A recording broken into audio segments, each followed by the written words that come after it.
Perhatikan mulut saudara. Jangan suka menghakimi orang lain. Jangan pernah menghina kesusahan orang lain. Karena engkau masih tinggal di dalam dunia. Besar kemungkinan kalau hari ini mereka mengalami yang namanya kesulitan, besok-besok barangkali saudara yang mengalami kesulitan. Maka ketika engkau melihat kesulitan yang dialami oleh orang lain, jangan saudara menghinanya. Malahan saudara perlu mendoakan mereka. Mari bersama kita lihat dalam Matius pasal yang keempat, ayat 1 sampai ayat yang ketiga. Saya bacakan buat Bapak Ibu. Maka Yesus dibawa oleh Roh ke padang gurun untuk dicobai iblis. Dan setelah berpuasa 40 hari dan 40 malam, akhirnya laparlah Yesus.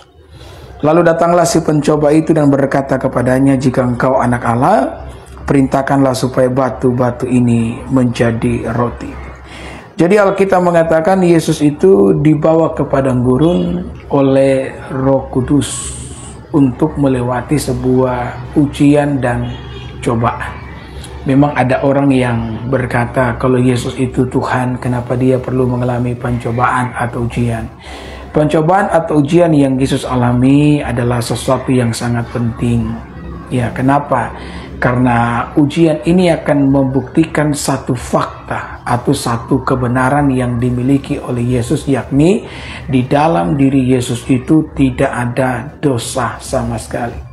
Kita meyakini bahwa Yesus adalah Allah yang telah menjelma menjadi manusia. Ya, ketika dia menjadi manusia sepenuhnya. Tetapi dia tidak pernah berhenti menjadi Allah. Itulah sebabnya Yesus adalah manusia tanpa dosa. Tetapi untuk membuktikan itu bagi kita, bukan untuk Tuhan. Kalau untuk Tuhan sudah jelas tidak perlu ada sebuah bukti yang menyatakan kekudusan, yang menyatakan ketiadaan dosa dalam dirinya. Tetapi bagi kita itu penting. Itulah sebabnya Yesus mengalami yang namanya ujian di padang gurun, ya, ketika dia berpuasa 40 hari 40 malam untuk membuktikan bahwa di dalam diri Yesus tidak ada dosa sama sekali. Kenapa tidak ada dosa? Karena dialah Allah sang penebus dosa umat manusia. Kalau sang penebus dosa itu memiliki dosa, bagaimana dia bisa menebus dosa orang lain? Ingat, ketika kita mengalami yang namanya penebusan dosa, yang harus menebus kita dari segala dosa-dosa kita adalah dia yang tidak berdosa. Maka Yesus adalah pribadi yang tidak berdosa, yang memenuhi syarat untuk menjadi penebus bagi saya dan saudara. Nah, ketika Yesus di padang gurun, Alkitab mengatakan dia dibawa oleh Roh Kudus. Jadi Roh Kudus itu menuntun kita, saudara-saudara, bukan hanya sekedar agar kita itu bisa berkarunia atau berbahasa roh. Roh Kudus itu menuntun kita khususnya ketika kita ada di dalam kesulitan kehidupan. Itulah sebabnya saudara-saudara, kita tidak boleh sama sekali kehilangan semangat atau menjadi putus asa ketika engkau ada dalam sebuah ujian, pencobaan kehidupan. Kenapa? Karena yakin percaya engkau tidak pernah sendiri. Saya selalu mengatakan ini, manusia tidak pernah sendiri. Yesus disebut sebagai Immanuel, yang berarti Allah beserta dengan kita. Di dalam kitab Ibrani dikatakan dengan jelas di sana bahwa Allah tidak akan pernah bisa membiarkan dan meninggalkan saya dan saudara. Ya, dia maha kuasa, dia bisa melakukan apapun, tetapi di dalam kemahakuasaannya itu ada satu hal yang tak dapat dilakukan oleh Allah, yakni meninggalkan setiap kita. Dia tidak bisa melakukannya, dia ada bagi saya dan saudara. Bahkan ketika dosa itu hadir dan berusaha memisahkan kita daripadanya, dia datang ke dalam dunia untuk menyelesaikan perkara dosa itu, supaya saudara tidak pernah sendiri. Manusia diciptakan dan diletakkan di Taman Eden. Ketika diciptakannya setiap kita, saudara-saudara, kita menjadi makhluk yang benar-benar bergantung penuh kepada Allah. Meskipun Adam dan Hawa itu tinggal di Taman Eden, taman yang dipenuhi dengan kelimpahan, taman yang dipenuhi dengan keberadaan, apapun yang mereka butuhkan semua tersedia di sana. Yang mereka mau makan buah dalam berbagai macam jenis, semua ada di sana, saudara-saudara. Tetapi meskipun kehidupan Adam dan Hawa itu disokong oleh keberadaan Taman Eden, hidup mereka tidak bergantung oleh Taman Eden. Hidup mereka tetap bergantung kepada Tuhan, karena ketika Tuhan menciptakan kita, memang kita ada untuk Dia. Engkau tidak akan pernah bisa tanpa Tuhan. Itulah sebabnya Tuhan ada juga bagi setiap kita. Sekali lagi, jangan menjadi putus asa, jangan menjadi kecewa, karena ada Tuhan yang bersama-sama dengan saudara. Yang percaya ketik amin. Di dalam Mazmur pasal 18 ayat yang ke-29 jelas dikatakan di sana, karena dengan Engkau aku berani menghadapi gerombolan, dan dengan Allahku aku berani melompati tembok. Daud sendiri berkata, jika Allah di pihakku, siapakah yang akan menjadi lawanku? Aku tidak takut melewati lembah kekelaman, karena aku tahu Tuhan besertaku. Bahkan ketika dia berhadapan dengan Goliat, raksasa yang ditakuti oleh seluruh prajurit Israel, tidak ada satupun di antara prajurit Israel yang berani berhadapan dengan Goliat, karena dia adalah seorang tentara yang terlatih bahkan sejak anak-anak. Dia juga memiliki perawakan tubuh yang besar, sehingga itu menjadi momok yang benar-benar menakutkan bagi siapapun yang berani berhadapan dengan dia. Tetapi Daud tidak pernah takut kepada Goliat. Daud berkata bahwa peperangan itu bukan berdasarkan lembing dan pedang, tetapi peperangan itu ada di tangan Tuhan, dan hari ini Tuhan telah menyerahkan engkau ke dalam tanganku. Jadi Daud memiliki keberanian, dan sumber keberanian yang dimiliki oleh Daud karena Daud percaya Tuhan tidak pernah membiarkan dia, Tuhan tidak pernah meninggalkan dia, Tuhan ada bagi Daud. Maka kita pun perlu memiliki iman yang sama dalam menjalani kehidupan setiap kita, bahwa Tuhan ada bagi setiap kita dan Dia tidak pernah meninggalkan kita. Maka ketika engkau mengimani, mempercayai akan hal ini, maka kekuatan, keberanian, damai sejahtera akan hadir dalam hati saudara ketika engkau diizinkan untuk memasuki padang gurun di dalam kehidupan saudara. Ketika Yesus menjadi lapar, Alkitab mengatakan, maka saudara-saudara, iblis pun datang untuk mencoba Yesus. Saya katakan di padang gurun itu kita belajar untuk mengenal Allah. Dan yang kedua, kita juga belajar untuk mengenal diri kita sendiri. Penting Bapak Ibu mengenal diri kita sendiri, terlebih khusus mengenal kekurangan dan kelemahan yang kita miliki.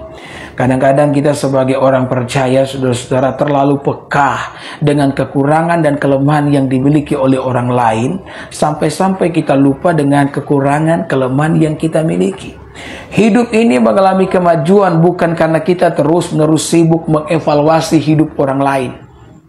Hidup ini mengalami kemajuan kalau kita terus-menerus mengevaluasi diri kita sendiri. Kita mengevaluasi kekurangan dan kelemahan yang kita miliki. Karena kalau engkau tidak menyadari akan hal ini, di sana ada satu oknum yang benar-benar menyadari kekurangan dan kelemahan yang kita miliki. Dan dia sering kali menggunakan kekurangan dan kelemahan yang kita punya untuk menjatuhkan kita ke dalam dosa. Siapakah oknum itu? Oknum itu adalah setan. Maka saudara perlu mengetahui kekurangan dan kelemahan saudara. Dan kita bisa menyadari itu apabila Tuhan mengizinkan kita masuk ke dalam padang gurun. Yesus berkata, berdoalah dan berjaga-jaga, karena roh itu penurut, daging itu lemah. Bagaimana kita bisa berdoa dan berjaga-jaga atas sesuatu yang tidak kita ketahui? Engkau akan berdoa dan berjaga-jaga atas kelemahan, atas kekurangan yang engkau ketahui di dalam kehidupan saudara. Maka ketika kita dalam sebuah pergumulan kehidupan padang gurun, saudara-saudara, maka belajarlah, perhatikanlah dengan baik segala kekurangan dan kelemahan yang engkau miliki, supaya engkau menjadi orang yang mawas diri, engkau menjadi orang-orang yang berjaga-jaga di dalam Tuhan.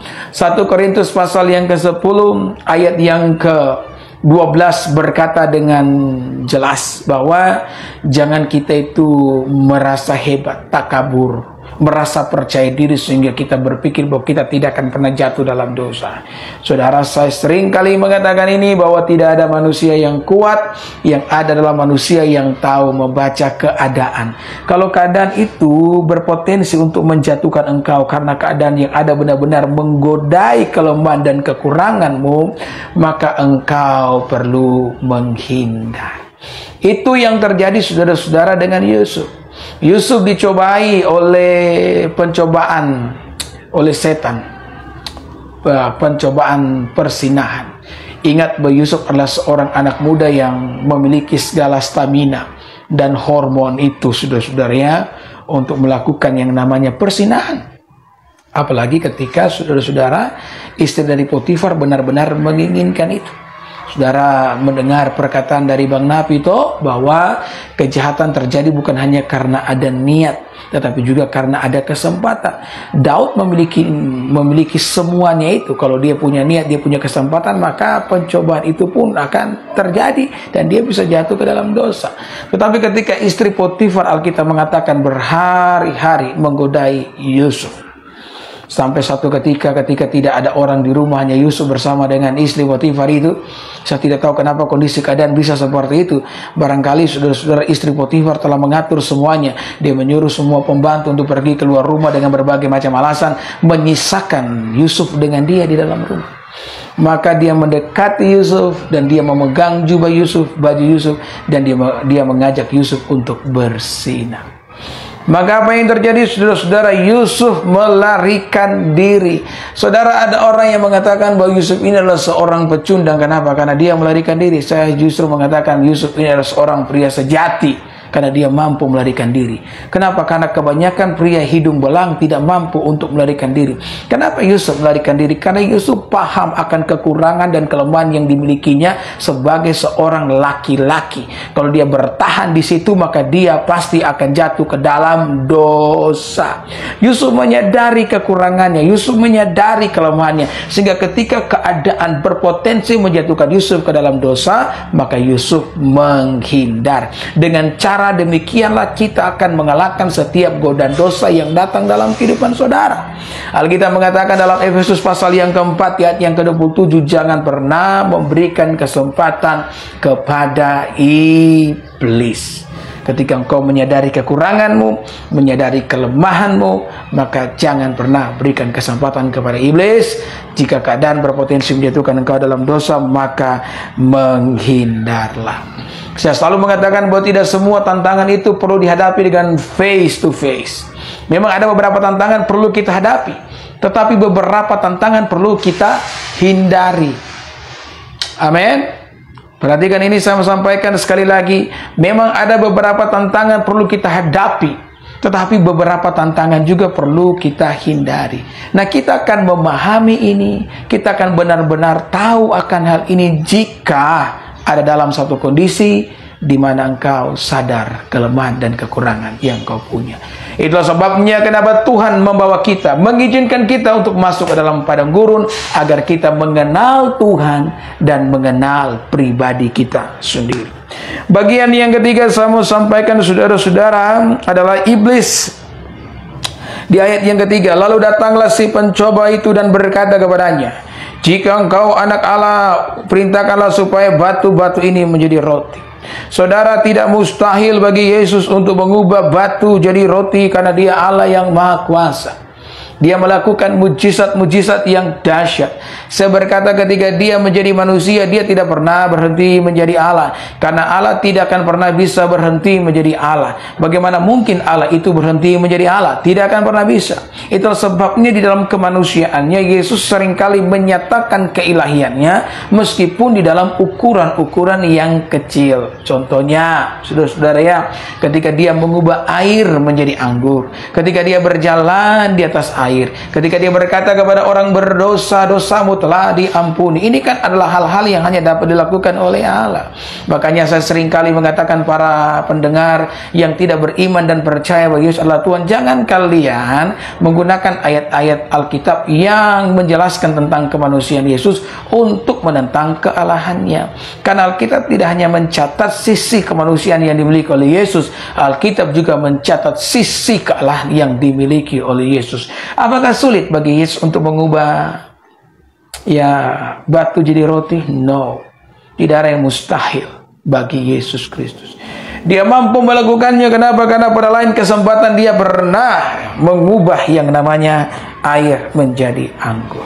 Tetapi saudara-saudara yang diberkati oleh Tuhan, Yesus tidak mengikuti nasihat yang disampaikan atau permintaan yang disampaikan oleh iblis. Kenapa demikian? Saya mau sampaikan hal yang sangat penting dan saya berharap saudara mendengarkan saya baik-baik. Setiap mujizat yang Yesus lakukan bukan hanya sekedar untuk menunjukkan bahwa dia mampu melakukannya. Karena Allah sejati tidak perlu saudara-saudara melakukan mujizat hanya untuk menunjukkan bahwa dia mampu melakukannya. Kalau ada Allah yang model begitu, saya yakin itu bukan Allah yang sejati. Itu bukan Allah yang sesungguhnya. Semua mujizat yang Yesus lakukan di dalam Alkitab, perhatikan saya mau sampaikan ini Bapak Ibu yang diberkati oleh Tuhan, semua mujizat yang dilakukannya itu selalu berhubungan dengan kebutuhan manusia. Dia melakukan keajaiban untuk menjawab kebutuhan kita, dan bukankah ini membuktikan kasihnya kepada saya dan saudara? Dia tidak melakukan mujizat hanya untuk sekedar mendapatkan tepuk tangan sama seperti seorang pemain sirkus yang menampilkan keahliannya. Tidak. Ya. Beberapa kali iblis minta Yesus bikin mujizat, Yesus tidak melakukannya. Ya, ahli Farisi, ahli Taurat minta tanda, mereka mengharapkan Yesus melakukan mujizat di depan mata kepala mereka, Yesus tidak melakukannya. Ya kan? Bahkan saudara-saudara pemimpin-pemimpin pada waktu itu yang hendak menghakimi Yesus, yang hendak menyalibkan Yesus, meminta tanda, Yesus tidak melakukannya. Tetapi ketika di sana ada seorang buta sejak lahir mengharapkan pertolongannya, maka Yesus membuat matanya terbuka. Di sana ada orang lumpuh 38 tahun, Yesus membuat orang itu berdiri dengan kedua kakinya. Di sana ada seorang yang sakit pendarahan 12 tahun, maka Yesus menghentikan pendarahannya. Semua mujizat yang Yesus lakukan bukan sekedar untuk menunjukkan bahwa dia mampu melakukannya, tidak. Mujizat yang dilakukannya selalu ada hubungannya dengan kebutuhan kita, karena dia mengasihi dan mencintai setiap kita. Yang bersyukur ketik amin. Haleluya. Yesus mengasihi kita. Haleluya. Jadi Bapak Ibu yang diberkati oleh Tuhan, kalau Yesus sendiri mengalami yang namanya pencobaan, maka kita pun pasti akan mengalami yang namanya pencobaan. Ya, kalau Yesus sendiri dicobai, maka kita pun akan mengalami yang namanya pencobaan. Itulah sebabnya kenapa kita mengatakan kita perlu berdoa dan berjaga-jaga. Apa yang perlu kita jaga? Pertama, jagalah mata saudara. Alkitab mengatakan bahwa mata kita adalah pelita tubuh. Kalau mata ini gelap, maka betapa gelapnya tubuh kita ini. Saudara, di dalam tubuh kita ini masih ada yang namanya keinginan-keinginan jahat. Meskipun engkau telah menjadi anak Tuhan, telah mengalami yang namanya kelahiran baru, tetap saja di dalam diri saudara ada yang namanya keinginan-keinginan jahat. Seorang pujangga pernah mengatakan, saudara-saudara yang diberkati oleh Tuhan, bahwa sekitar 1 inci di bawah permukaan kulit manusia terdapat manusia laknat yang bernafsu untuk menyatakan dirinya. Jadi di dalam diri kita ini, saudara-saudara, ada keinginan-keinginan jahat yang bernafsu untuk menyatakan dirinya. Ya. Maka kita perlu benar-benar berjaga-jaga. Dan apa yang kita jaga? Pertama, jaga mata kita. Ya, jangan suka menjadi orang yang mata keranjang. Ya, selain mata keranjang ada juga mata diskon. Ya, tidak boleh dikit-dikit lihat diskon langsung tergoda, beli, semua dibeli. Padahal barang yang mau dibeli itu ada di rumah dan masih bagus. Ya, seorang pendeta pernah mengatakan bahwa ya, hidup ini tekanan itu berbanding lurus, ya, gaya berbanding lurus dengan tekanan. Ya, jadi kalau makin banyak gaya, makin banyak tekanan kehidupan. Ya, banyak orang hari-hari ini sakit jantung bukan hanya karena cemilan, saudara-saudara, tetapi karena cicilan. Karena hanya 2 hal yang bikin jantung berdetak cepat. Apa itu? Yang pertama adalah jatuh cinta, yang kedua adalah jatuh tempo. Ya, maka jaga mata saudara agar engkau tidak jatuh ke dalam pencobaan. Jangan sampai saudara punya mata keranjang. Jangan sampai saudara ya punya mata diskon, ya, mata dolar. Bertobatlah dari setiap ya mata-mata yang seperti ini. Ya, jaga mata. Kemudian apa lagi? Kita perlu menjaga lidah kita. Di dalam Mazmur pasal yang ke-34 ayat 13, jagalah lidahmu terhadap yang jahat dan bibirmu terhadap ucapan-ucapan yang menipu, karena hal-hal yang demikian dapat mendatangkan dosa dalam kehidupan setiap kita. Amin. Pergunakanlah mulutmu untuk memuliakan nama Tuhan, dan pergunakanlah mulutmu untuk menyampaikan kebenaran. Selain itu engkau juga perlu menjaga hati sesuai dengan Amsal 4 ayat yang ke-23.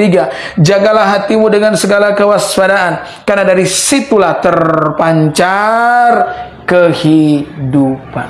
Jadi jaga mata, jaga mulut, jaga hati. Maka saya sungguh percaya ketika engkau melakukannya, damai sejahtera mengalir di dalam kehidupan saudara. Haleluya, haleluya, haleluya.